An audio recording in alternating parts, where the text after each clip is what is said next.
जय कृष्ण मुरारे राधे श्याम।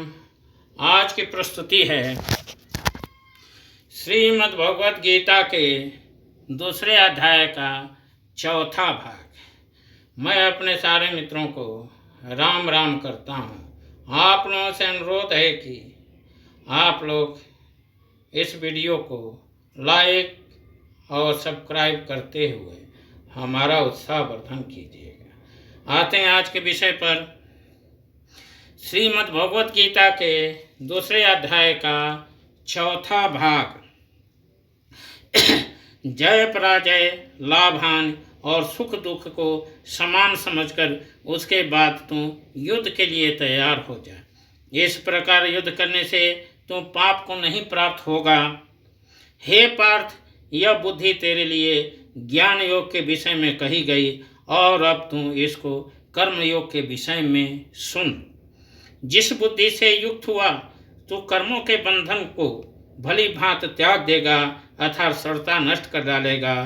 इस कर्म योग में आरंभ का अर्थात बीज का नाश नहीं है और उल्टा फल रूप दोष भी नहीं है, बल्कि इस कर्म योग रूप धर्म का थोड़ा सा भी साधन जन्म मृत रूप महान भय से रक्षा कर लेता है।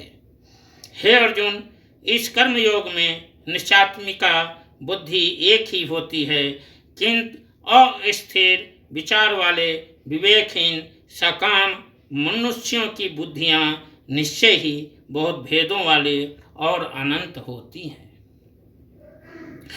हे अर्जुन, जो भोगों में तन्मय हो रहे हैं, जो कर्मफल के प्रशंसक वेद वाक्यों में ही प्रीति रखते हैं, जिनकी बुद्धि में स्वर्ग परम प्राप्य वस्तु है और जो स्वर्ग से बढ़कर दूसरी कोई वस्तु ही नहीं है, ऐसा कहने वाले हैं, वे अविवेकी जन इस प्रकार की जिस पुष्पित अर्थात दिखाओ शोभायुक्त वाणी को कहा करते हैं, जो कि जन्मरूप कर्मफल देने वाले और भोग तथा ऐश्वर्य की प्राप्ति के लिए नाना प्रकार के बहुत सी क्रियाओं का वर्णन करने वाली हैं, उस वाणी द्वारा जिनका चित्त हर लिया गया है, जो भोग और ऐश्वर्य में अत्यंत आसक्त है, उन पुरुषों की परमात्मा में निश्चात्मिका बुद्धि नहीं होती। जिनका लोभ माया मोह क्रोध भरा है, उनके अंदर परमात्मा के लिए क्या होगी। हे अर्जुन,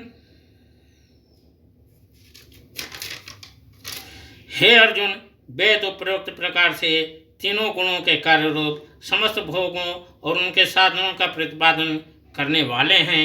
इसलिए तू उन भोगों और उनके साधनों में आसक्तिहीन हर्षोकादि द्वंद्वों से रहित नित्य वस्तु परमात्मा में स्थित योग क्षेम को न चाहने वाला और स्वाधीन अंतःकरण वाला हो।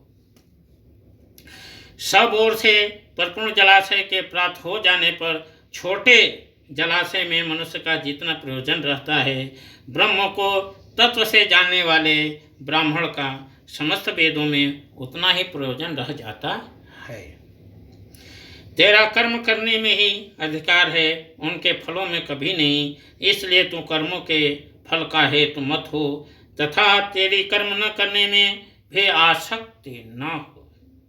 हे धनंजय, तू आसक्ति को त्याग कर तथा सिद्धि और असिद्धि में समान बुद्धि वाला होकर योग में स्थित हुआ कर्तव्य कर्मों को कर। समत्व भाव ही योग कहलाता है। इस समत्व रूप बुद्धि योग से सकाम कर्म अत्यंत ही निम्न श्रेणी का है। इसलिए है धनंजय, तू समबुद्धि में ही रक्षा का उपाय ढूंढ अर्थात बुद्धि योग का ही आश्रय ग्रहण कर, क्योंकि फल के हेतु बनने वाले अत्यंत दीन हैं। समबुद्धि युक्त पुरुष पुण्य और पाप दोनों को इसी लोक में त्याग देता है अर्थात उनसे मुक्त हो जाता है। इससे तो समत्व रूप योग में लग जा। यह समत्व रूप योग ही कर्मों में कुशलता है अर्थात कर्म बंधन से छूटने का उपाय है। क्योंकि समबुद्धि से युक्त ज्ञानी जन कर्मों से उत्पन्न होने वाले इस समत्वरूप बुद्धि योग से सकाम कर्म अत्यंत ही निम्न श्रेणी का है। इसलिए है धनंजय, तू समबुद्धि में ही रक्षा का उपाय सोच, उपाय ढूंढ, अर्थात बुद्धि योग का ही आश्रय ग्रहण कर, क्योंकि फल के हेतु बनने वाले अत्यंत दीन हैं। बुद्धि युक्तो जहाति उभे सुकृत दुष्कृते तस्मादो गाये युजस्व योग कर्मसु को कौशलम। जय कृष्ण मुरारे राधे श्याम।